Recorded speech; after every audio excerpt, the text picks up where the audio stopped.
அனைவருக்கும் வணக்கம். எதிர்நீச்சல் தொடர்கிறது சீரியலில் இன்றைக்கி எபிசோடில் என்ன நடக்குதுன்னு தான் இந்த வீடியோவில் பார்க்க போகிறோம்.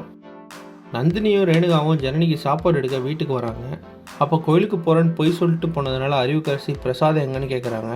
அப்போ நந்தினி சொல்கிறாங்க, என்ன உண்டை கட்டி வாங்கிட்டு சாப்பிட்டு தூங்கலான்னு பார்க்குறியா அப்படின்னு சொல்லி கேட்குறாங்க. அதுக்கு அறிவுக்கரசி கேட்டதுக்கு பதில் சொல்லுங்கள் அப்படின்னு சொல்கிறாங்க. அப்போ விசாலாட்சி நடுவில் வந்து கோயிலேருந்து எதையும் எடுத்துகிட்டு வரக்கூடாது, அதனால தான் அவங்க எதையும் கொண்டு வரல அப்படின்னு சொல்கிறாங்க. இந்த கேள்வி கேட்குறதெல்லாம் உன் வீட்டில் வச்சுக்க, எங்கள் வீட்டு விஷயத்தில் தலையிடாத அப்படின்னு சொல்கிறாங்க. உடனே ஞானம் வந்து நந்தினிக்கிட்டேயும் ரேணுகாக்கிட்டேயும் கேட்குறாரு, நீங்கள் 2 பேரும் வீட்டில் இல்லாததுனால வீடு அமைதியாக இருந்துச்சு, இப்போ சத்தம் வர ஆரம்பிச்சிருச்சு அப்படின்னு சொல்கிறாரு. அதுக்கு விசாலாட்சி வந்து அவங்க எதுவும் சொல்லலை, அறிவுக்கரசி தான் அப்படின்னு சொல்லிட்டு அறிவுக்கரசியை வெளியே போக சொல்லி ஞானக்கிட்ட சொல்கிறாங்க. அதுக்கப்புறம் நந்தினி ரேணுகா விசாலாட்சியெல்லாம் கிச்சனில் போய் ரகசியமாக பேசுகிறாங்க. அப்போ ஜனனிக்கு நடந்தது, ஜனனி ஹாஸ்பிட்டலில் வந்து அட்மிட் ஆனது, இதெல்லாம் வந்து நந்தினி விளக்குறாங்க. அதை கேட்ட விசாலாட்சி ரொம்பவே ஃபீல் பண்ணுறாங்க. நிம்மதியாக இருக்கணும்னு தானே கொடைக்கானல் போனாங்க, அங்கே போய் இப்படி ஒரு பிரச்சனையா அப்படின்னு சொல்கிறாங்க.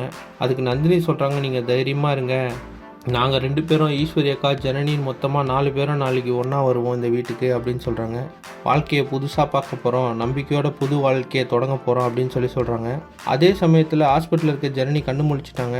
அப்போ அங்கே இருக்க சக்தி ஈஸ்வரியும் இதே ஹாஸ்பிட்டலில் தான் இருக்காங்க, ரேணுகாவும் நந்தினி இங்கே தான் இருந்தாங்க, உனக்காக சாப்பாடு எடுத்துகிட்டு வர போயிருக்காங்க அப்படின்னு சொல்கிறாரு.